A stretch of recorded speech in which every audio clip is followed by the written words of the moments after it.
This is Mac OS Ken. Bad air as good news. Apple may be on a search of its own, and a surprising assertion from the European Commission. It's Thursday, the 29th of October, 2020. I'm Ken Ray, and this is news from Mac OS Ken, brought to you by yours truly and sponsored by SimpliSafe, the right way to protect your home. Get a free HD camera when you order an all-new system at simplisafe.com/macOSKen. This show is also sponsored by Right Side Up, ready with the growth marketing help your business needs. One size fits all sounds convenient, doesn't it? The only problem is it never really works. I mean, it might function, but it's not perfect. Maybe that's fine when we're talking about baseball hats, but we're talking about your business, this thing that you've built and grown. Rather than taking over or telling you what to do, the growth marketing talent at Right Side Up gets to know you, gets to know your business, then works with you on successful strategies to keep your business growing. Whether you need one person or 5 hours a week or 50, Right Side Up is the marketing partner you need.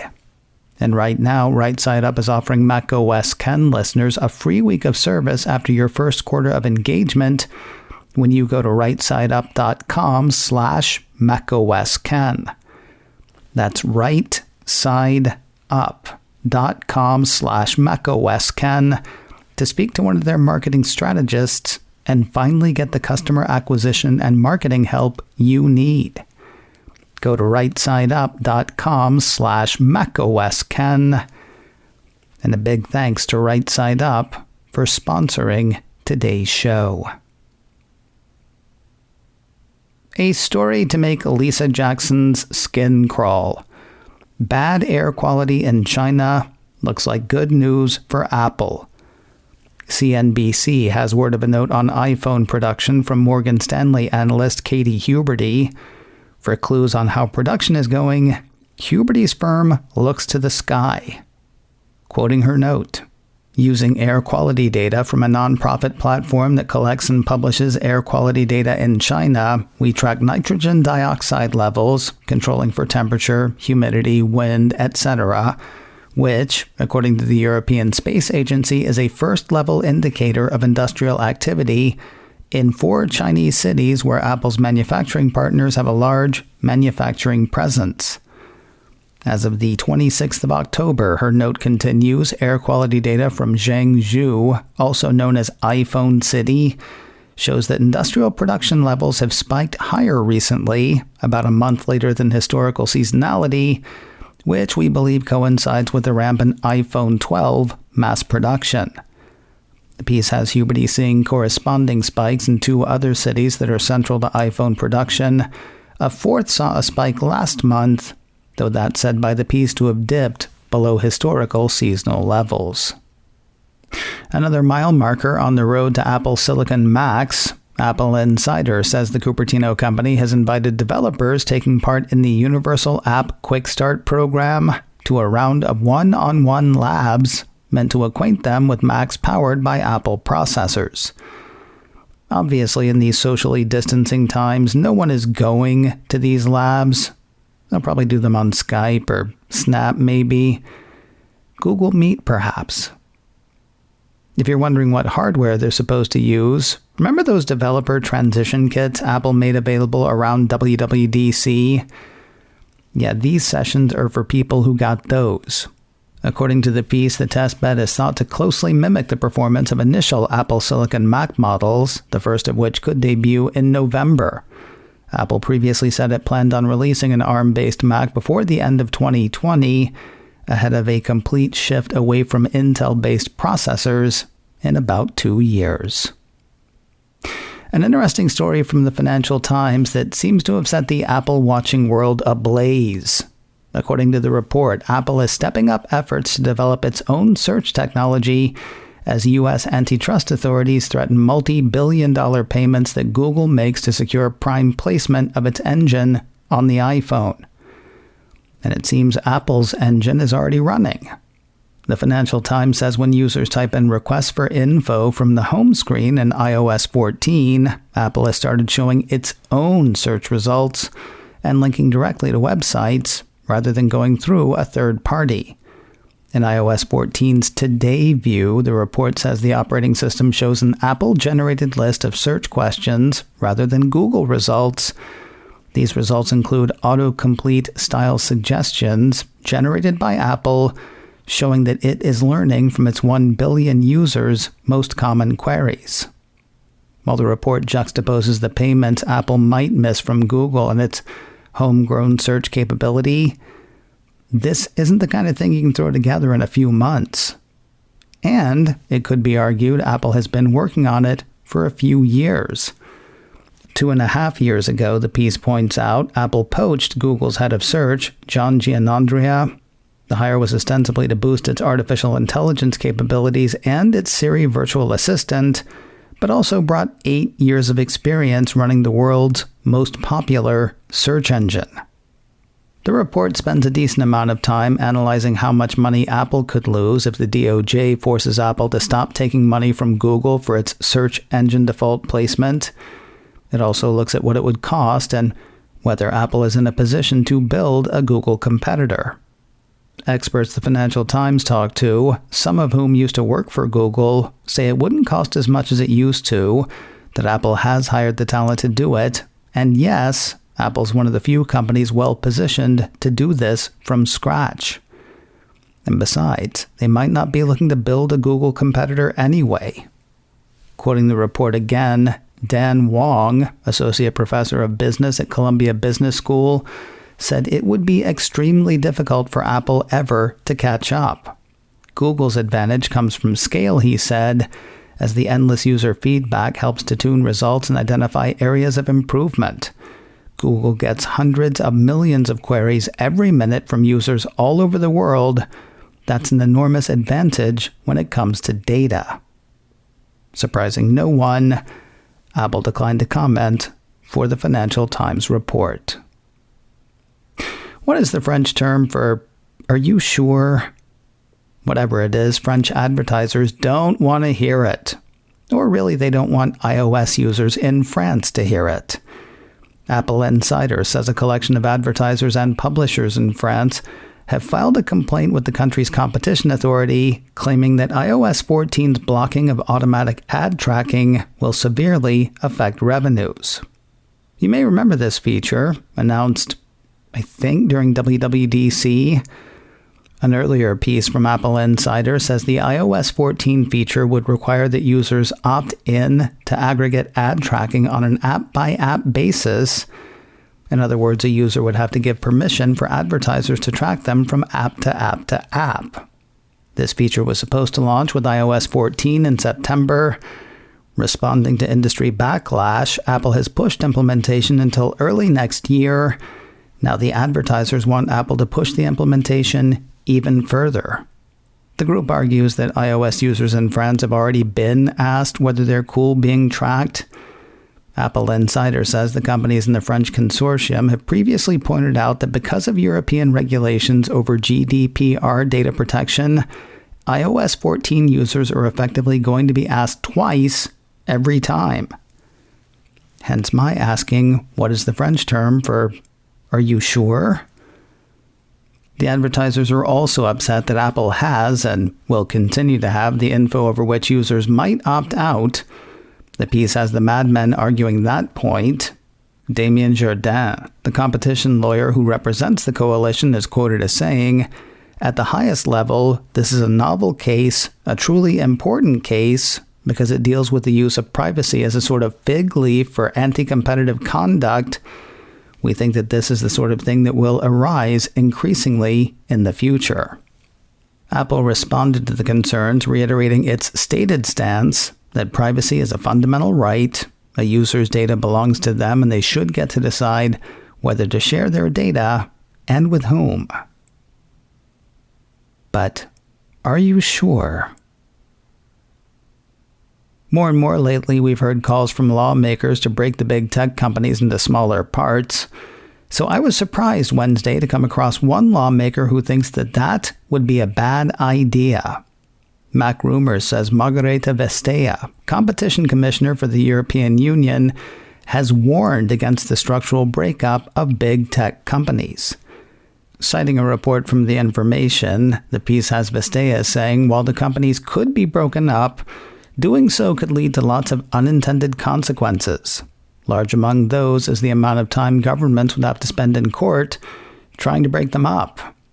Vestager knows a thing or two about protracted court battles. She's currently tied up in the years-long fight with Apple and Ireland over taxes the two may or may not owe. As for what she proposes, instead of breaking up big tech companies, Mac Rumors says Vestager is among the top European bureaucrats currently drafting the wide-reaching Digital Services Act.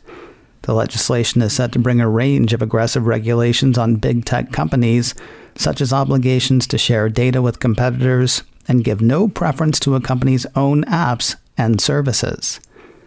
Vestager says she wants to give that a go before busting out the cleaver. More news in a moment, but first a word from SimpliSafe, the right way to protect your home. SimpliSafe's got everything you need to protect your home with none of the drawbacks of traditional home security. No contracts, no high-pressure sales, no hidden fees, and no installation crew. You install it yourself. Placing my sensors and keypad couldn't have been simpler. Just peel and stick the sensors exactly where you need them. No technician required. Once that's done, SimpliSafe will monitor your home around the clock with security professionals who are there in case of an emergency to send help to your home if and when it's needed. U.S. News & World Report named it the best overall home security of 2020. See how SimpliSafe can protect you. Right now, visit simplisafe.com/macOSKen and get a free security camera plus a 60-day risk-free trial with any new system order. There's nothing to lose. Go today to simplisafe.com/macOSKen. SIMPLI, simplisafe.com/macOSKen. And a big thanks to SimpliSafe for sponsoring today's show. Good news, bad news around an Apple store closure. iMore says the Cupertino company has temporarily closed a location in Philadelphia, Pennsylvania. The good news, it's not coronavirus. The bad news, it's civil unrest. iMore spotted a Twitter post earlier this week from 9to5Mac's Michael Stieber, quoting that, Apple Walnut Street is closed. This isn't due to COVID, but precautionary because of the tension in Philadelphia. The store hasn't even been fully repaired from summer's damage. The tension to which he refers is between protesters and police in Philadelphia. That flared up after the fatal police shooting of Walter Wallace Jr. Other stores in the city have also closed as a precautionary measure against damage and looting, according to the report. For the budding influencer in you, Mac Rumor says Apple has updated its consumer-level video creation app, Clips. Lots of changes noted in the piece.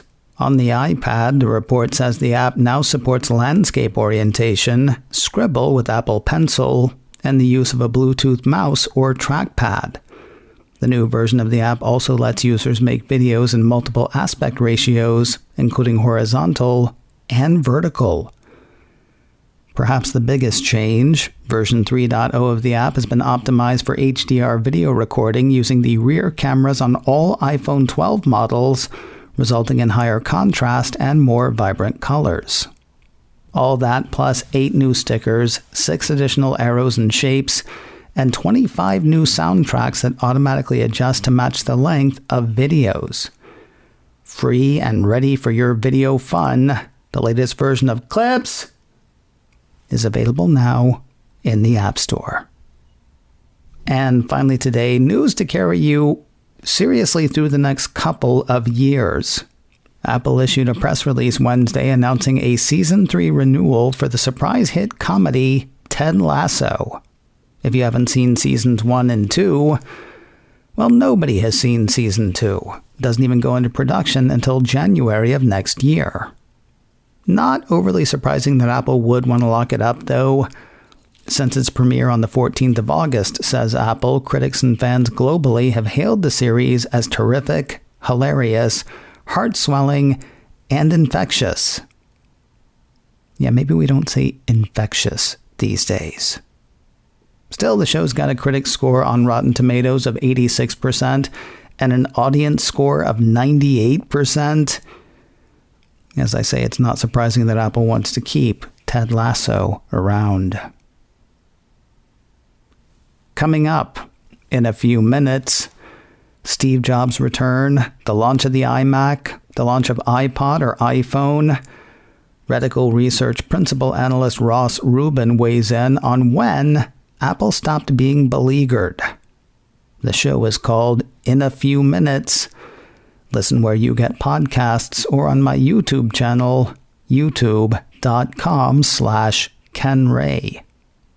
Now, usually this time of day, I have no idea what we're talking about on the live show later today.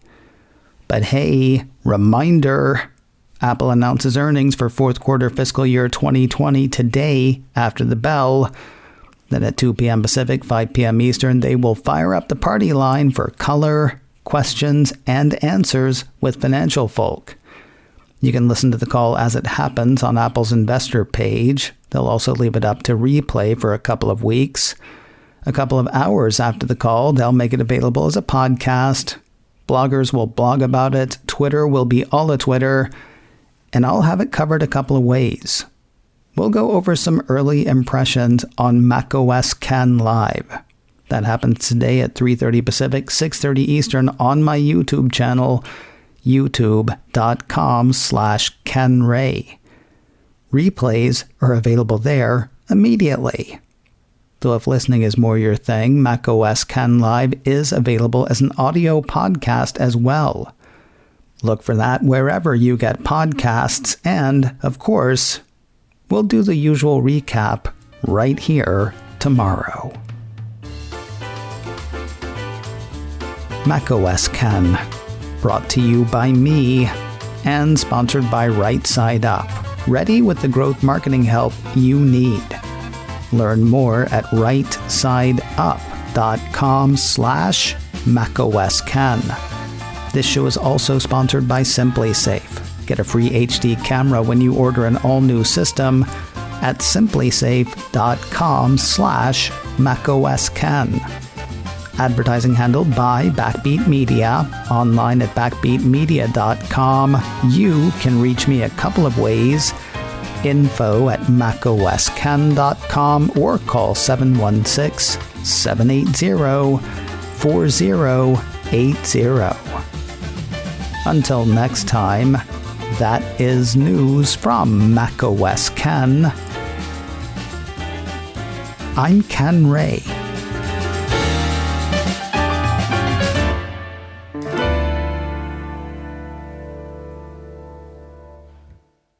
Ciao.